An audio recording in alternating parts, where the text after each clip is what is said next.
So if you're new to sharpening and you didn't know it, there is a right-handed and left-handed scissors and hair shears.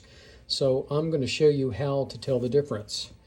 This is a pair of right-handed sewing scissors, and when you look at it, whether you hold it in your right hand or your left hand, in this case I'm holding it in my left hand, if it opens, the top blade opens right, is a right-handed pair of scissors.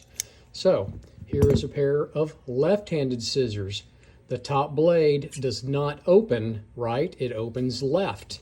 That's how you tell it's a left-handed pair of scissors. Now let's look at the hair shears. Here is a pair of hair shears.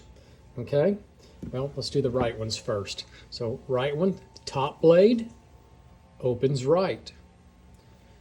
Top blade opens right.